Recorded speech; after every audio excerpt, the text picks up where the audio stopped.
All right, this video will be for fourth period only due to the fact that we did not cover as much in fourth period as we did in fifth period. So for the fourth period class, this is the video that you want to watch first, and then the video that I posted on the blog on March the 12th, you want to watch that video second. The second video that you need is going to start with Napoleon. So we're going to back up to the beginning of the French Revolution. This is a recap of a little bit of what we talked about in class, and then some new details here. So France's society was broken up into three different estates. First estate is clergy, 130,000 people out of 28 million. They controlled 10% of the land. They had a lot of the wealth, and they paid the fewest of the taxes.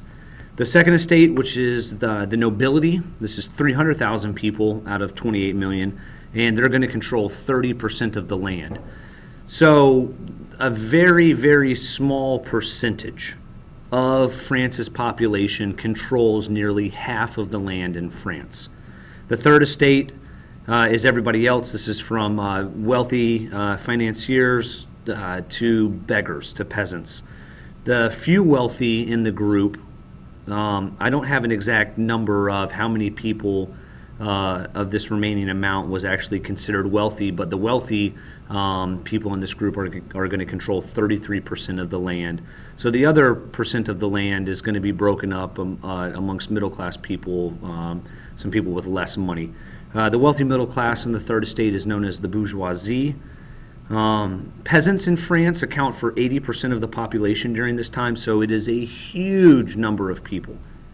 A huge number of people are living below the poverty line. And their lives are very hard. Urban poverty was very common. The rural suffering often led to riots. During the late 1700s, the expenses of the wars that France had been fighting is going to drive up taxes, and nobody's going to want to pay these taxes. So, in frustration, the king calls the meeting of the Estates General, and he does this in 1789, and they hadn't met since 1614. And so the members of the three estates got together to have a meeting. The third estate had trouble agreeing with the first two estates because obviously the first two estates want status quo. They want things to pretty much stay the same. The first and second estate are looking at the third estate saying, why can't you all pay more taxes? And the third estate says, we have 80% of people in poverty here. We don't have money to pay more taxes, and so we don't want to. So the third estate kind of gets shut out from the meetings. When the first estate and the second estate met without the third estate went to an indoor tennis court to have a meeting of their own. The reason they chose a tennis court was it was a facility that could house a large number of people so that they could have this meeting. And so at this indoor tennis court, the third estate pledged to write a constitution. And they called themselves the National Assembly. Rising bread prices are going to cause the people to get upset, and when they heard that the king had sent troops to Versailles, the people started to arm themselves. On July 14th, 1789, the people are looking for weapons, and so they storm a prison called the Bastille, and this was not only a prison, it was also an armory, and they went in there to find weapons. They didn't really get that many weapons, but it's still, July 14th is still celebrated today as France's kind of Independence Day. They call it Bastille Day, and they still celebrate it today. Peasants started to have uprisings in rural areas. This helps bring it into feudalism. So there's an image there. I forgot to click that side. That's the tennis court oath. Here is the storming of the Bastille on July 14th, 1789.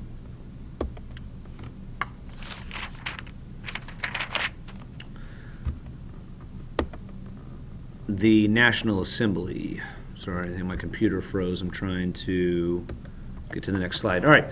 The National Assembly wrote a document called the Declaration of the Rights of Man and the Citizen.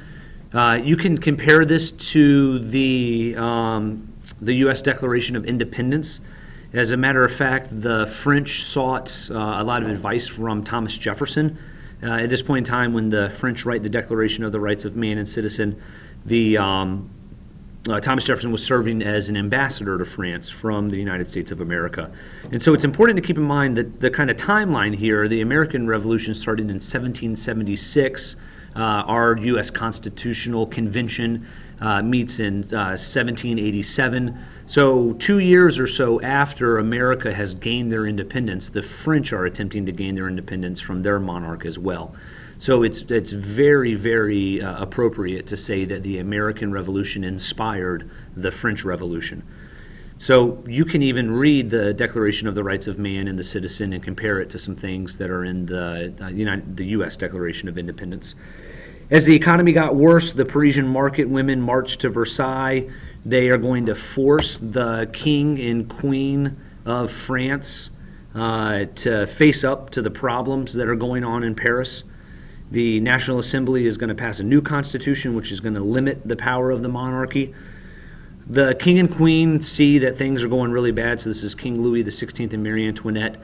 The people hated them because they were living in the lap of luxury and they didn't want to help out the needy people in their own country. So the king and the queen attempt to flee because they realize that this revolution is, in their eyes, it's getting out of control. It's gaining momentum, and so they're fearful for their lives, and so they attempt to flee in the year 1792. They were captured and they were executed. A new government was formed, and they were both executed by being beheaded. The new government is called the National Convention, and the National Convention was dominated by a faction of radicals, the Jacobins, who were men dedicated to democracy. They were known as the Mountain because when in the Estates General they set towards the top, so they called themselves the Mountain. The leader of this is a man by the name of Maximilien Robespierre. And so Robespierre he's kind of running the government, because what you have to understand is that in the midst of the revolution, when the old power has been removed, it doesn't necessarily mean that the new power is in and established yet. And so it's going to take some time for them to settle things down and to establish a new government. So Robespierre is kind of this interim leader.